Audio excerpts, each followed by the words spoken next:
Sans trembler, l'équipe de France a assuré sa place pour les quarts de finale de la Coupe du Monde 2022.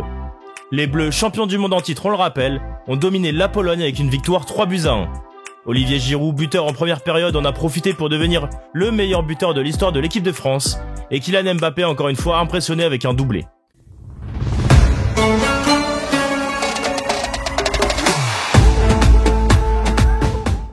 Excepté contre la Tunisie en raison des 9 changements dans le 11 de départ, l'équipe de France nous donne une vraie sensation de puissance et de domination depuis le début du mondial. Le rouleau compresseur de Didier Deschamps, qui ne panique pas et ne tanque pas malgré les quelques temps forts adverses ou les petites erreurs défensives, s'est encore mis en lumière ce dimanche face à la Pologne. En effet, sur les demi-temps, les tricolores ont dégoûté quasi systématiquement les Polonais par leur aisance technique et leur assurance. Et même quand Hugo Lloris n'est pas des plus propres balles au pied, Dayot Upamecano fait parler sa classe et sa justesse dans la surface pour dégager tranquillement le ballon dès la 5e minute. Dans une première période à sens unique ou presque pour la France, la Pologne a toutefois eu une énorme occasion, encore une fois suite à une erreur de relance d'Hugo Lloris.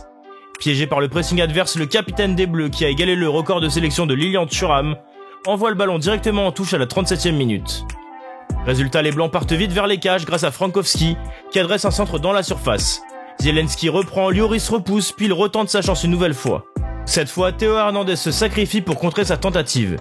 L'action n'est pas finie pour autant puisque Kaminski place la 3e lame, mais Raphaël Varane repousse quasi sur sa ligne.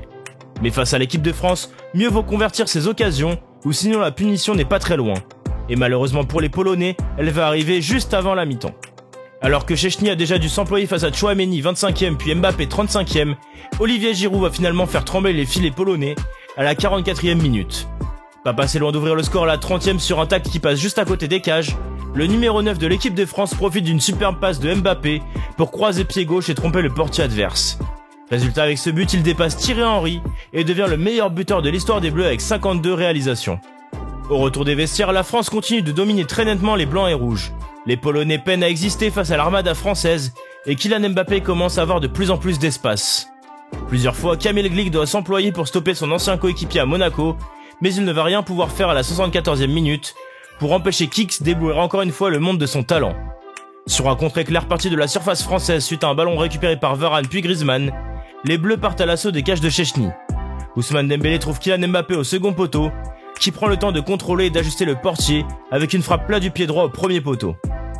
Affamé de records en tout genre, Mbappé est devenu le premier joueur de l'histoire à inscrire 9 buts en Coupe du Monde avant ses 24 ans et va même s'offrir un doublé à la 90e minute.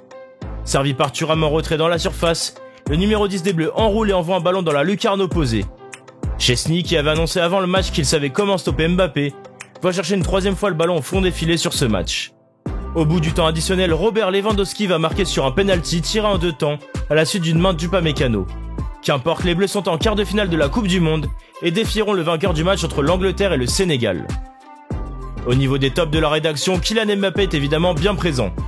Kix s'est offert un doublé et a aussi servi sur un plateau Olivier Giroud pour l'ouverture du score. Le numéro 10 des Bleus a fait vivre un calvaire aux Polonais et à Mati Cash, le latéral adverse présent dans nos flops. Antoine Griezmann et Adrien Rabiot au milieu de terrain ont également réalisé un travail monstrueux dans l'entrejeu. Au niveau des flops, Robert Lewandowski est bien là. Malgré son but sur penalty en fin de match, il a complètement manqué sa première tentative captée par Lloris mais a retiré. De manière générale, le Barcelonais n'a pas assez pesé dans la rencontre. Enfin, Hugo Lloris n'a pas réalisé un grand match pour sa 142e sélection. Son jeu au pied a notamment causé pas mal de problèmes aux Français.